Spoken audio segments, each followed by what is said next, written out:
Hello बच्चों, कैसे हो आप सब? I hope you all are doing well. I welcome you all to this wonderful session behalf of cognizant biology. मैं आपकी बायोलॉजी मेंटर स्वरा भट्ट आप सभी का बहुत बहुत स्वागत करती हूँ. अभी हमने लास्ट लेक्चर में बात किया था कि हम नेक्स्ट लेक्चर में नया चैप्टर शुरू करने जा रहे हैं. तो ये नया चैप्टर आपका है चैप्टर नंबर 6. आपका कौन सा है ये चैप्टर?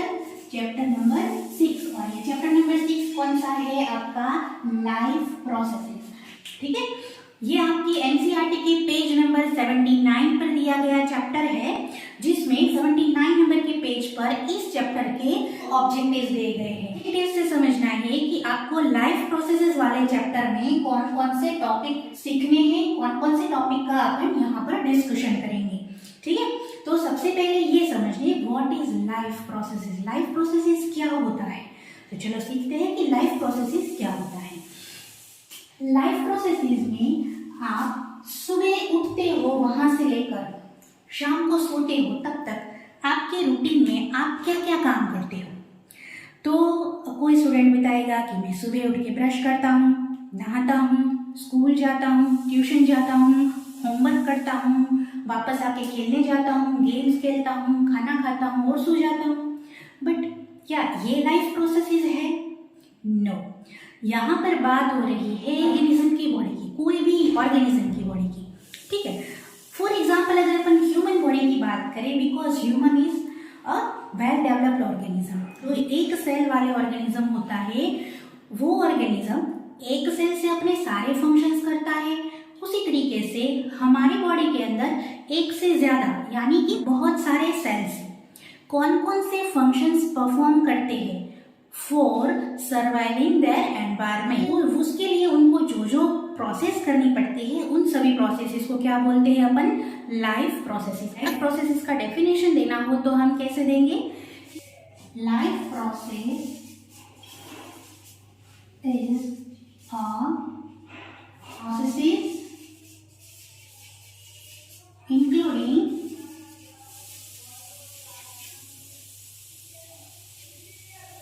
ingestion, respiration,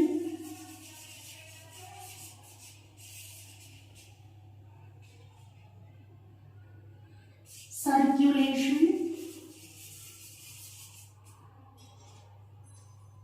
egestion यानी कि digestion,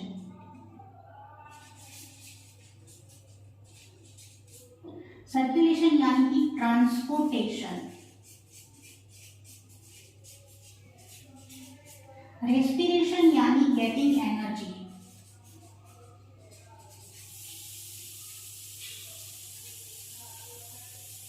एनर्जी.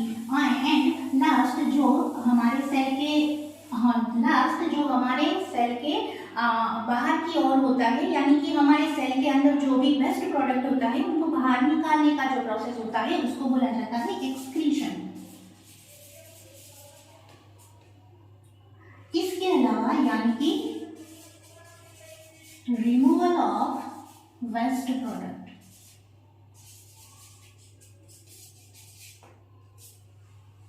देखो यहां पर आपको क्या समझना है? यहाँ पर आपको समझना है कि व्हाट इज लाइफ प्रोसेसेस. ये सारी जो प्रोसेसेस है these all are examples of processes. ठीक है, तो ये जो लाइफ प्रोसेसेस है, ये सारी लाइफ प्रोसेसेस एक साथ एक सेल के थ्रू या फिर एक से ज्यादा मल्टीसेलुलर ऑर्गेनिज्म के अंदर या सिंगल यूनिसेलुलर ऑर्गेनिज्म के साथ एक साथ रिदमिकली परफॉर्म होती है, उन सभी को अपन बोलते हैं लाइफ प्रोसेसेस. बट ये सब कुछ क्यों इंपॉर्टेंट है? Why it is essential? Because of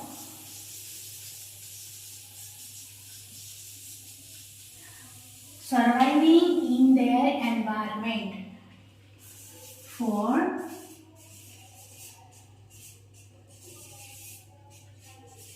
in their environment.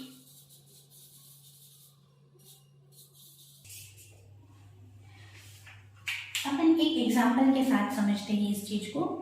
जैसे कि आपने अभी सुना कि लाइफ प्रोसेसेस के अंदर ऐसी बहुत सारी प्रोसेसेस इंक्लूड होती है डेवलपमेंट होता है। हमारे ह्यूमन बॉडी के अंदर समझो या फिर यूनिसेलुलर ऑर्गेनिज्म के अंदर समझो, तो इन सभी ऑर्गेनिज्म के अंदर लाइफ प्रोसेसेस के अंदर डाइजेशन होगा। जैसे कि सुबह आपने खाना खाया, सुबह खाना खाने के बाद आप थोड़ा सा चलोगे, तो खाना खाने के बाद जो आपने खाना खाया है वो खाना कहाँ जाएगा? आपके बॉडी के अंदर जाएगा। This process is called egestion, यानी कि फूड जो है वो ऑर्गेनिज्म के बॉडी के अंदर जाएगा। इस प्रोसेस को अपन क्या बोलते हैं? इजेशन। और ये इजेशन यानी कि आपने जो भी फूड इंटेक किया है, रोटी चपाती जो भी खाया है, ये सारी चीजें हैं इजेशन में आएगा, ठीक है। और ये जो फूड है उसमें से वो हमारे डाइजेस्टिव सिस्टम में डाइजेस्ट होगा। उसके बाद उसमें से एनर्जी जो रिलीज होगी, जिसका यूज करके आप अपन वेरियस फंक्शन कर सकते हैं, तो उस प्रोसेस को अपन बोलते हैं रेस्पिरेशन। अब ये रेस्पिरेशन के अंदर क्या होता है कि आपने जो भी न्यूट्रिशन इंटेक किया है, फॉर एग्जांपल आपने रोटी खाई है, तो रोटी के अंदर क्या होता है? स्टार्च होता है। अब ये स्टार्च है उसका डाइजेशन होगा, यानी कि स्टार्च है वो बड़ा मॉलिक्यूल है, उसको छोटे छोटे मॉलिक्यूल के अंदर कन्वर्ट किया जाएगा। ये जो छोटे मॉलिक्यूल है वो हमारे ह्यूमन बॉडी और सेल्स के थ्रू एब्जॉर्ब होंगे और उसमें से एटीपी यानी कि एनर्जी रिलीज होगी, और ये एनर्जी है उसको हम वेरियस फंक्शंस करने के लिए सेल है वो उसका इस्तेमाल करता है। तो ये वाला जो एनर्जी रिलीज करने वाला जो प्रोसेस है उसको अपन बोलते हैं रेस्पिरेशन।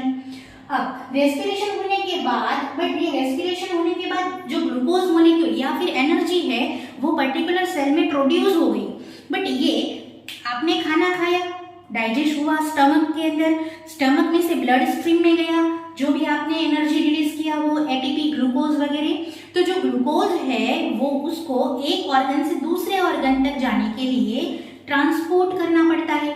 अगर अपन यूनिसेलुलर ऑर्गेनिज्म की बात करें तो उसके अंदर ट्रांसपोर्टेशन किसके थ्रू होता है? उसके साइटोप्लाज्म के थ्रू होता है। और मल्टीसेलुलर ऑर्गेनिज्म की बात करें तो उसके अंदर सर्कुलेशन होता है हमारे ब्लड के थ्रू, ठीक है। अलग अलग ऑर्गेनिज्म के अंदर सर्कुलेशन के लिए जो पिगमेंट होता है, जो लिक्विड होता है, वो अलग अलग होता है। फॉर एग्जाम्पल अगर अपन बात करें, ह्यूमन बॉडी के अंदर ब्लड रेड कलर का होगा। उसी तरीके से अगर आप ऑक्टोपस की बात करें तो ऑक्टोपस के अंदर ब्लड किस कलर का होता है? ब्लड ब्लू कलर का होता है। अब आपके लिए एक होमवर्क का क्वेश्चन ये हो गया कि ब्लड ब्लू कलर का ऑक्टोपस में क्यों होता है, कौन से एलिमेंट की वजह से ऑक्टोपस के अंदर ब्लू कलर का ब्लड होता है? ये आपका होमवर्क का क्वेश्चन है, कल फाइंड आउट करके आना, ठीक है। ओके, चलो आगे बढ़ते हैं कि ये सर्कुलेशन हो गया, यानी कि एनर्जी जो ग्लूकोज प्रोड्यूस हुआ वो एक ऑर्गन से दूसरे ऑर्गन तक, एक टिश्यू से दूसरी टिश्यू तक जाने के लिए हमें ट्रांसपोर्टेशन वाला प्रोसेस का रिक्वायरमेंट रहता है, दैट इज सर्कुलेशन और ट्रांसपोर्टेशन। और उसके बाद जो एनर्जी आपने प्रोड्यूस किया, रोटी खाया, चपाती खाया, जो भी आपने न्यूट्रिशन लिया, उस न्यूट्रिशन के बाद आपके बॉडी ने यानी ऑर्गेनिज्म की बॉडी ने उस एनर्जी का यूज कर लिया, बट इन दोनों प्रोसेस के बीच में कुछ ना कुछ कहीं ना कहीं वेस्ट प्रोडक्ट प्रोड्यूस होता है। ये वेस्ट प्रोडक्ट होता है वो हमारे बॉडी के लिए सिर्फ वेस्ट ही नहीं होता, एक्स्ट्रा ही नहीं होता, बट वो हमारे बॉडी के लिए हार्मफुल भी होता है, इसीलिए उसको बॉडी से रिमूव करना बहुत ज़्यादा रिक्वायर्ड है। तो इसके लिए भी हमें भगवान ने एक अच्छा वाला सिस्टम दिया है और इसको हम क्या बोलते हैं?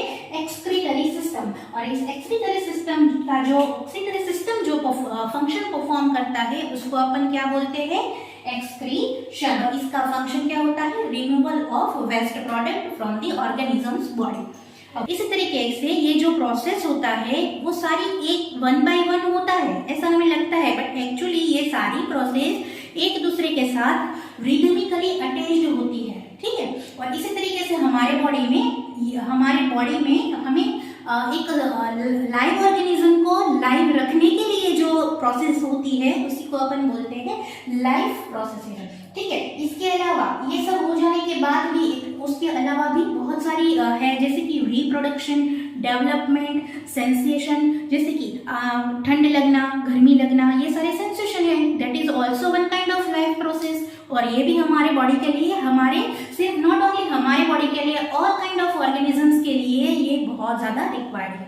ओके, चलो नेक्स्ट टॉपिक पर जाते हैं कि लाइफ प्रोसेसेस, ठीक है। अभी इसकी कैटेगरीज कौन कौन सी है?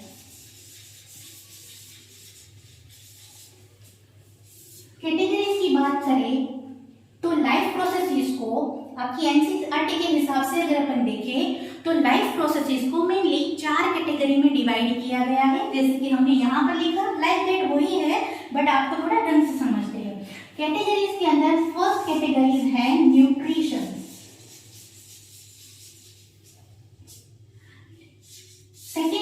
सेकंड है जो लाइफ प्रोसेस जो अपन यहाँ पर एक्सप्लेन करने जाएंगे, सेकंड है वो है रेस्पिरेशन,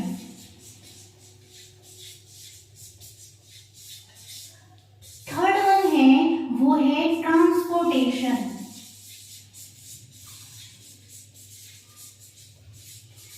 फोर्थ वन है वो है आपका एक्सक्रीशन। ठीक है, अभी यहाँ वन बाय वन समझते हैं कि इसके अंदर क्या होता है। जैसे हमने यहाँ पर बताया, सबको मालूम है, बट आज हम थोड़ा इन डिटेल जाएंगे हर एक कैटेगरी में। तो सबसे पहले आज के लेक्चर में हम डिस्कस करेंगे सिर्फ और सिर्फ न्यूट्रिशन के बारे में। तो न्यूट्रिशन के बारे में भी हम बॉटनी वाला पोर्शन नहीं लेंगे, सिर्फ जूलॉजी वाला पोर्शन लेंगे। तो अगर न्यूट्रिशन की बात करें तो न्यूट्रिशन है, उसके अंदर अपन कौन कौन सी चीज आज सीखने वाले हैं वो देख लेते हैं। न्यूट्रिशन में हम सबसे पहले देखने वाले हैं कि मोड ऑफ न्यूट्रिशन।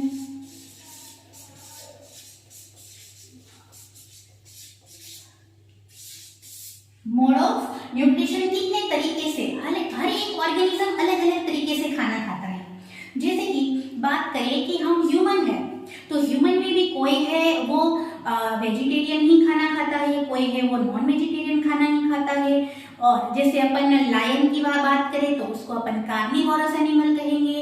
फिर भेड़ बकरियां हैं उसकी बात करें तो वो सिर्फ और सिर्फ ग्रास वगैरह खाना खाती है, तो उसको अपन हर्बीवोरस एनिमल कहेंगे। लाइक दैट हर एक ऑर्गेनिज्म का अपना खुद का एक न्यूट्रिशन का मोड होता है। तो कौन से ऑर्गेनिज्म को क्या कहेंगे?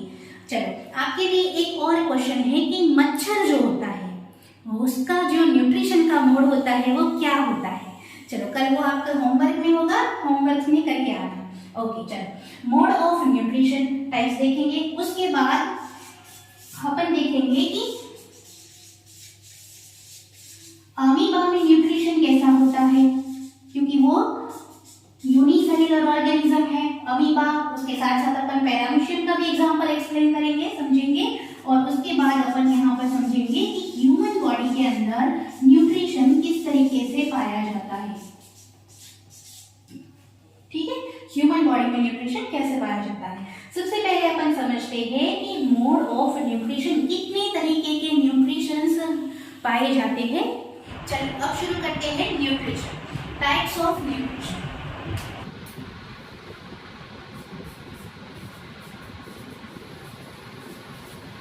टाइप्स ऑफ न्यूट्रिशन में भी 2 तरीके के होते हैं। उसमें सबसे पहला है autotrophic.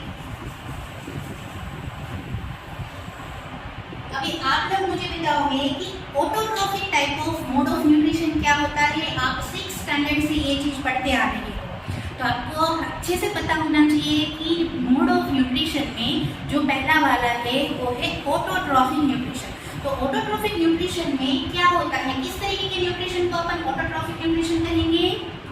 Okay, very good. Autotrophic nutrition यानी कि जो खुद से खाना बनाने वाले ऑर्गेनिजम्स, खुद से खाना बनाने वाले ऑर्गेनिज्म किस कौन कौन से हैं?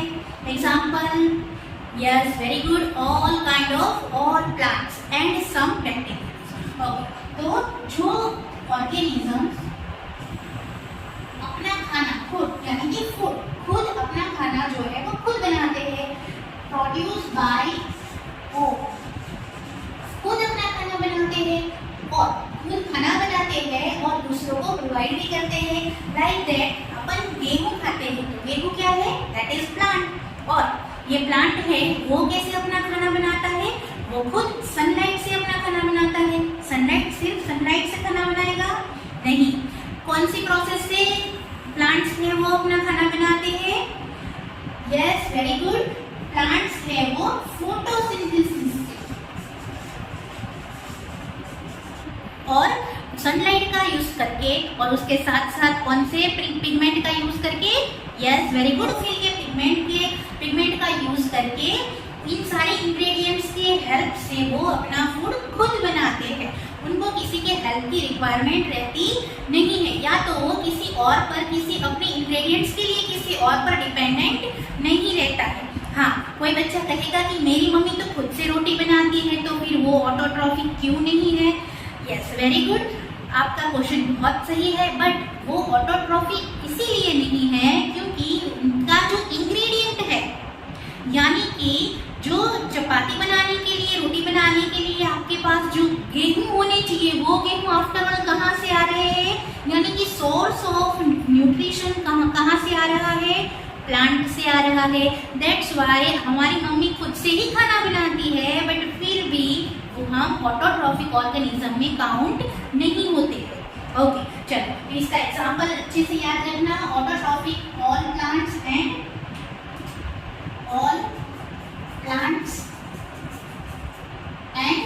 some bacteria. ओके, चलो, और इसके ऑपोजिट अगर अपन बात करें, दैट इज हेटेरोट्रॉफिक ऑर्गेनिज्म।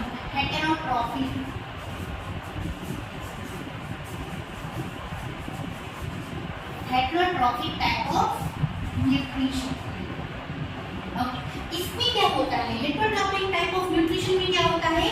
ये ऑर्गेनिज्म है वो किसी और पर अपने न्यूट्रिशन के सोर्स के लिए डिपेंडेंट होते हैं। वो खुद से अपना खाना जरूर बनाते हैं, बट खाना बनाने के लिए जो उनको इंग्रेडिएंट्स चाहिए, जैसे कि रोटी बनाने के लिए गेहूं चाहिए, तो वो कहाँ से मिलेगा? प्लांट्स में से मिलेगा। आपको चाय बनानी है या फिर कोई स्वीट बनाना है, उसके लिए शुगर चाहिए, कहाँ से मिलेगा? प्लांट में से मिलेगा, शुगर केन में से मिलेगा। इस तरीके से हेटेरोट्रॉफिक ऑर्गेनिज्म है उसको वापस 3 कैटेगरी में डिवाइड किया गया है। 3 कैटेगरी में। उसके अंदर जो सबसे पहला वाला है कैटेगरी, वो है holozoic type of nutrition. Holozoic. अब होलोजोइक क्या होता है? होलोजोइक यानी कि जो ऑर्गेनिज्म है वो अपना खाना सॉलिड फॉर्म में खाते हैं। फॉर एग्जाम्पल ह्यूमन बीइंग, हम दाल चावल सब्जी रोटी कौन से फॉर्म में खाते हैं? सॉलिड फॉर्म में खाते हैं। रोटी आप सॉलिड फॉर्म में खाते हो ना? यस। चावल कौन से फॉर्म में खाते हो? सॉलिड फॉर्म में खाते हो। दैट्स व्हाई इसको हम सारे ह्यूमन बीइंग्स किसमें आएंगे? होलोजोइक। यानी कि इसके एग्जाम्पल में हम क्या लिखेंगे? होलोजोइक के एग्जाम्पल में ह्यूमंस लिख सकते हैं। ओके, इसके अलावा बहुत सारे एग्जाम्पल अदर्स भी हो सकते हैं, बट यहाँ पर टाइम लिमिटेशन की वजह से थोड़ा एक एग्जाम्पल ले लेते हैं। होलोजोइक। दूसरा न्यूट्रिशन है पैरासाइटिक टाइप ऑफ न्यूट्रिशन। अब पैरासाइटिक ऑफ न्यूट्रिशन के अंदर, जैसे होलोजोइक के अंदर सॉलिड फॉर्म में ऑर्गेनिज्म अपना न्यूट्रिशन गेन करते थे, लाइक दैट पैरासाइटिक के अंदर हर एक ऑर्गेनिज्म अपना फूड लिक्विड फॉर्म में कंज्यूम करेंगे। कौन से फॉर्म में करेंगे? लिक्विड फॉर्म में। ओके, तो आपको अगर अच्छे से याद रखना है तो इस चीज को आप यहाँ पर शॉर्ट फॉर्म में लिख सकते हो, इट सॉलिड, एंड इधर लिख सकते हो लिक्विड। ओके, अभी पैरासाइटिक है, ऐसे ऑर्गेनिज्म का अपन कुछ एग्जांपल लेते हैं। Parasitic organism, for example mosquito. तो पैरासाइटिक ऑर्गेनिज्म जो है उसका अपन और आगे मोड ऑफ न्यूट्रिशन देखें तो पैरासाइटिक ऑर्गेनिज्म के अंदर और आता है एंडोपैरासाइट और एक्सोपैरासाइट। अब एंडोपैरासाइट और एक्सोपैरासाइट है, उसके एग्जांपल में आप देखो तो ये होस्ट के इनसाइड होता है और ये है वो आउटर साइड होता है। आउटर बॉडी साइड में होता है, ठीक है। ओके, इनसाइड में एंडोपेरासाइट है, उसके एग्जांपल में अगर अपन इनसाइड, तो इसके अंदर अपन टैपवर्म लिख सकते हैं, और एक्सोपेरासाइट के अंदर अपन यहाँ पर मॉस्किटो लिख सकते हैं, ठीक है। उसी तरीके से एक तीसरा है मोड ऑफ न्यूट्रिशन, और उसका नाम है saprophytic mode of nutrition. Saprophytic mode of nutrition में क्या होता है, इस तरीके के जो ऑर्गेनिज्म होते हैं वो जो डेड सेल्स होते हैं, जो डिकेइंग मटेरियल होता है, उसको अपने एज ए न्यूट्रिशन उसका यूज करते हैं। For example all kind of fungi, जो फंगी है वो सारी की सारी सेप्रोफाइटिक ऑर्गेनिज्म है, क्योंकि वो डिकेइंग मटेरियल को अपना फूड समझकर उसको कंज्यूम करती है। उसमें से जो भी उसको protein, carbohydrate, lipid etcetera etcetera सारे काइंड ऑफ न्यूट्रिएंट्स उसको उसमें से मिलते हैं। तो ये सारे हो गए मोड ऑफ न्यूट्रिशन, और ये है हेटेरोट्रॉफिक, ये है ऑटोट्रॉफिक। अभी ऑटोट्रॉफिक के अंदर जो फोटोसिंथेसिस वाला प्रोसेस है वो अभी अपन एक्सप्लेन नहीं करते हैं, बट यहाँ पर अपन एक्सप्लेन करते हैं कि अमीबा जैसे यूनिसेलुलर ऑर्गेनिज्म के अंदर मोड ऑफ न्यूट्रिशन कैसा होता है। For example this is amoeba. Amoeba का ये है साइटोप्लाज्म, यहाँ पर एक फूड पार्टिकल है। ये जो अमीबा है वो यहाँ पर फूड के आसपास अपने सूडोपोडिया को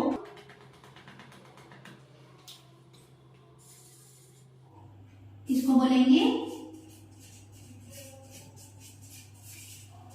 सूडोपोडिया, ठीक है। अपने सूडोपोडिया से इसके आसपास अपने लेग्स है वो फैला देती है, और उसके बाद ये अमीबा है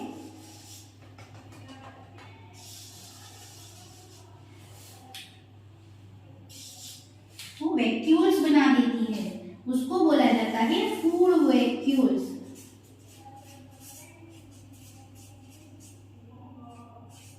फूड वैक्यूल्स, और इसको इनगल्फ कर जाती है। उसके बाद उसका वहां पर डाइजेशन हो जाता है। अमीबा कोई पर्टिकुलर शेप का नहीं होता है।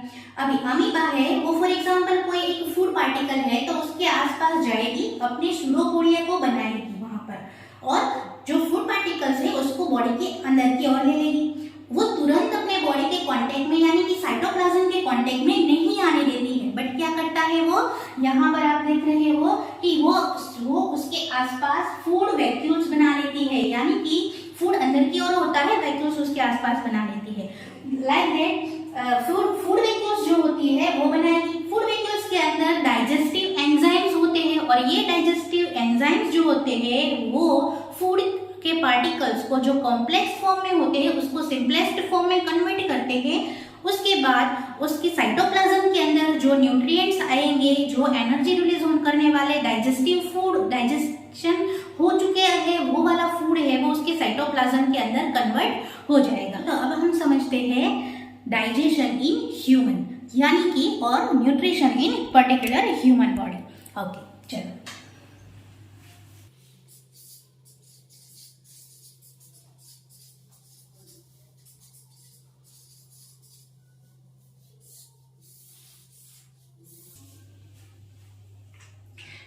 अच्छे से समझते हैं कि ह्यूमन बॉडी के अंदर डाइजेशन है वो किसके थ्रू, कौन से ऑर्गन के थ्रू होता है, और कौन से ऑर्गन के अंदर जाकर कौन से प्रोसेस के थ्रू वो आगे बढ़ता है, और फाइनली वो किस तरीके से जो आप लोगों ने फूड इंगल्फ किया है, यानी कि जो भी आप लोगों ने न्यूट्रिशन कंज्यूम किया है, ये न्यूट्रिशन है वो आफ्टर ऑल आपको एनर्जी कैसे रिलीज करता है, उसमें कौन से कंपोनेंट है वो डाइजेस्ट होता है, उन सब की अपन अभी यहाँ पर बात करेंगे।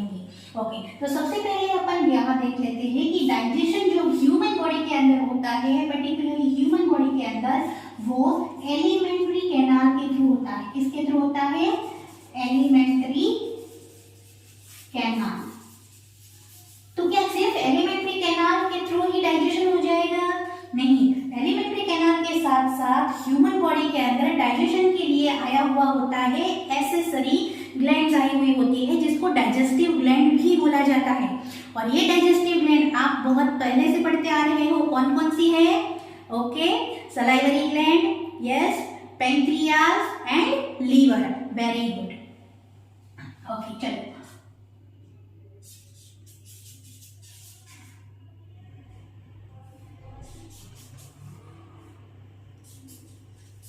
Essential digestive glands. तो अभी अपन समझते हैं कि ह्यूमन बॉडी के अंदर डाइजेस्टिव सिस्टम यानी कि जो हमारे न्यूट्रिशन का काम होता है वो कहाँ से, किस तरीके से और कौन से ऑर्गन के थ्रू होता है। ओके, सबसे पहले समझते हैं कि डाइजेशन ह्यूमन बॉडी के अंदर एलिमेंट्री कैनाल के अंदर होगा और एलिमेंट्री कैनाल के साथ साथ यहाँ पर पाई जाती है essential digestive gland. Essential digestive gland के अंदर अपन काउंट करते हैं लीवर, सलाइवरी ग्लैंड्स जो 3 तरीके की होती है, वो आप 11th-12th में अच्छे से विथ स्ट्रक्चर आप पढ़ोगे, अच्छे से लोकेशन वाइज भी पढ़ोगे। अभी यहाँ पर आप सीख लो कि सलाइवरी ग्लैंड है वो डाइजेस्टिव ग्लैंड में काउंट होती है। उसके बाद यहाँ पर आई हुई होती है तीसरी है वो है पैंक्रियाज, जो हमारे स्मॉल इंटेस्टाइन के अंदर जो भी डाइजेशन होगा उसके अंदर बहुत ज्यादा हेल्पफुल होगी। ओके, तो यहाँ पर देखते हैं सबसे पहले माउथ। यहाँ पर कौन सा प्रोसेस होगा माउथ के अंदर? यहाँ पर इंजेशन का काम होगा। कौन सा काम होगा? इंजेशन। यहाँ पर आपको प्रोसेस लिखनी है कि कौन सी प्रोसेस के थ्रू कौन से ऑर्गन के अंदर प्रोसेस फूड है वो आगे आगे पास होता है। ओके चलो, सबसे पहले माउथ। तो माउथ के साथ यहाँ पर कोई डाइजेस्टिव एसेसरी ग्लैंड है? यस है। कौन सी है? यहाँ पर salivary gland. Okay very good.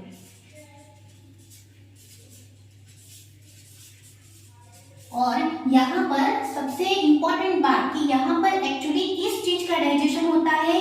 Mouth के अंदर सलाइवरी ग्लैंड के थ्रू, यानी कि जो सलाइवरी ग्लैंड में से जो सिक्रीशन होगा, इस सिक्रीशन के थ्रू क्या होता है? सलाइवा रिलीज होता है। सलाइवा रिलीज होता है, उसके थ्रू कार्बोहाइड्रेट का डाइजेशन होता है। अभी सलाइवरी ग्लैंड के सलाइवा के अंदर ऐसा क्या है कि जिसकी वजह से यहाँ पर सलाइवा की वजह से कार्बोहाइड्रेट का डाइजेशन होता है? तो सलाइवा के अंदर एक एंजाइम आया हुआ होता है। इस एंजाइम को क्या बोला जाता है? एमाइलेज। ओके, तो इस एमाइलेज की हेल्प से सलाइवरी ग्लैंड है वो माउथ के अंदर किसका डाइजेशन करती है? कार्ब का डाइजेशन करती है। किसका डाइजेशन करती है? कार्बोहाइड्रेट का डाइजेशन करती है। ओके, उसके बाद यानी कि माउथ के अंदर जो फॉर एग्जाम्पल आप अभी इस प्रोसेस को अच्छे से इमेजिन कर सकते हो। फॉर एग्जाम्पल आप लोग कहीं जा रहे थे, फॉर एग्जाम्पल चलो स्कूल से घर जा रहे हो, ठीक है? तो स्कूल से घर जाते जाते आप लोगों को बीच में कोई अच्छा वाला फूड, पिज्जा, पानी पूरी, कुछ भी आपको जो भी अच्छा लगता है सोच लो, तो वो आपको दिख गया। उसको देखते ही आपके मुंह में जो पानी आता है वो पानी क्या है? That is secretion of salivary gland. That is secretion of salivary gland and it is called saliva. क्या बोलते हैं इसको? सलाइवा। और इसके अंदर क्या होता है? एंजाइम। कौन सा एंजाइम होता है? Amylase enzyme. उसका फंक्शन क्या होता है? उसका फंक्शन होता है कार्बोहाइड्रेट को डाइजेस्ट करना। ओके ओके चलो, फॉर एग्जाम्पल आपने पानी पूरी खा लिया। अभी पानी पूरी है वो मुंह में जाते ही क्या होगा? सबसे पहले आपको सेंसेशन आएंगे। That is also one kind of life process. ठीक है, तो ये लाइफ प्रोसेस का ही एक पार्ट है। ओके, आपको टेस्ट आएगा। उसके बाद आपके सलाइवरी ग्लैंड में से सलाइवा रिलीज होगा। वहां पर जितने कार्बोहाइड्रेट्स होंगे वो कार्बोहाइड्रेट्स हमारे टंग और टीथ उसके हेल्प से अपन उसको चबाएंगे और उसको क्रश करेंगे। क्रश करते ही उसको एक पर्टिकुलर फॉर्म में, हर एक अपन चूरा चूरा बना देते हैं ना चबा चबा के, तो ये जो चबा चबा के अपन चूरा बना लेते हैं, ये चूरा है वो आगे जाके क्या करता है? वो एक जैसे पर्टिकुलर फॉर्म में आ जाता है, तो उसकी वजह से वो आगे इसोफेगस के अंदर जा पाता है। तो नेक्स्ट जो पार्ट है वो क्या है?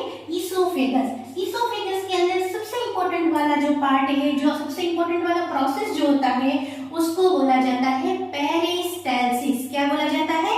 पेरिस्टाल्सिस। पेरिस्टाल्सिस मतलब क्या होता है? अच्छे से समझना, ये एग्जाम में पूछा जाने वाला क्वेश्चन है। पेरिस्टाल्सिस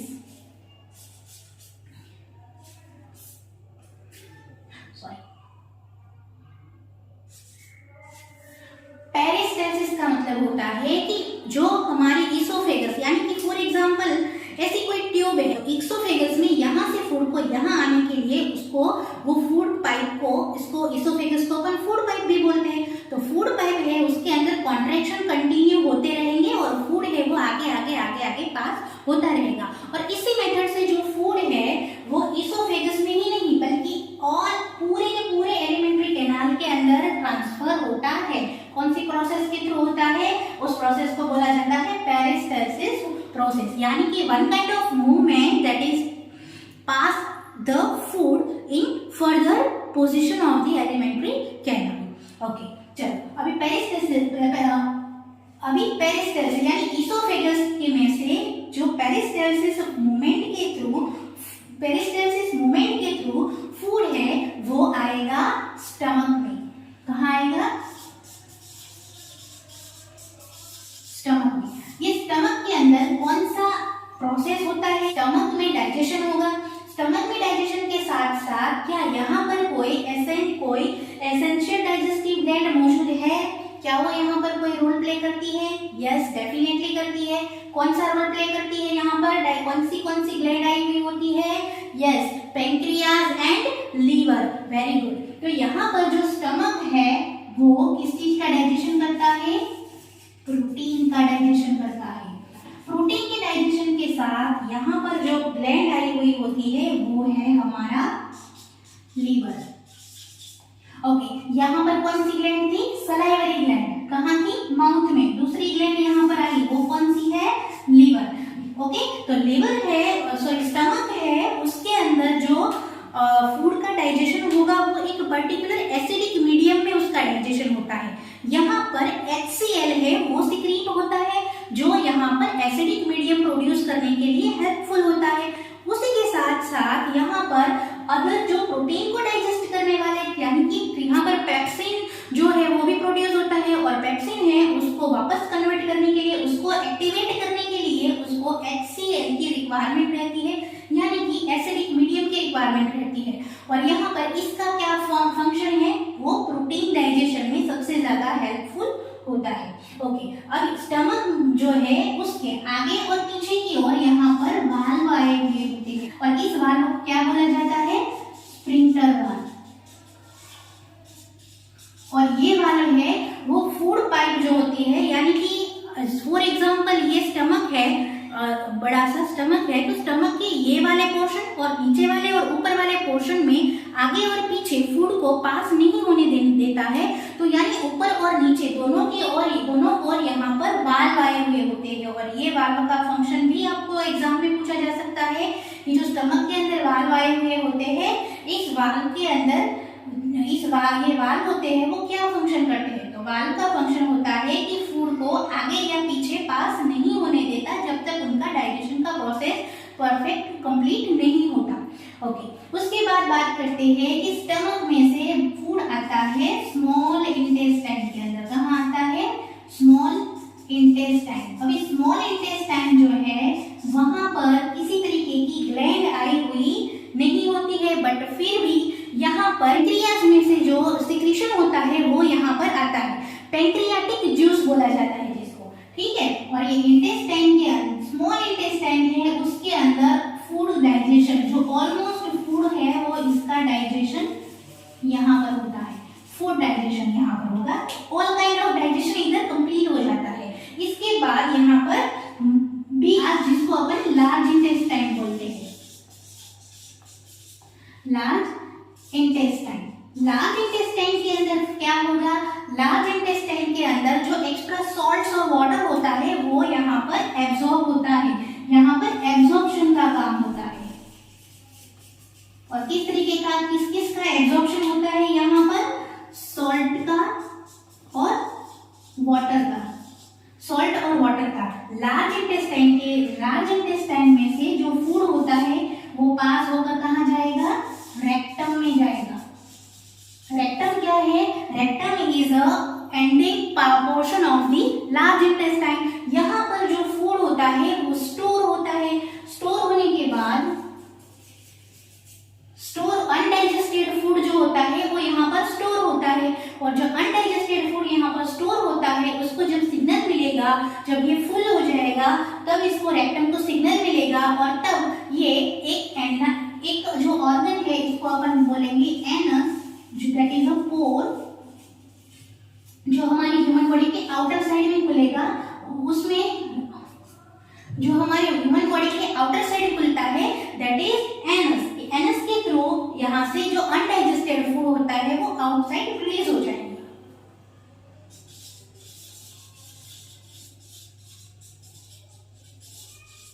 ओके, तो इसी तरीके से ह्यूमन बॉडी के अंदर डाइजेशन होता है और इसमें अभी जो भी न्यूट्रिएंट्स एब्जॉर्ब किया है ह्यूमन बॉडी के अंदर के हमारे लार्ज इंटेस्टाइन में से, उसमें से अब नेक्स्ट जो प्रोसेस है वो हमने अभी यहाँ पर सीखा था आगे कि वो रेस्पिरेशन का है, यानी कि जो फूड इनटेक किया उसमें से एनर्जी रिलीज करने का जो काम होता है उस लाइफ प्रोसेस का नाम है रेस्पिरेशन। और ये रेस्पिरेशन का प्रोसेस है वो अपन अभी नेक्स्ट लेक्चर में सीखेंगे। Thank you.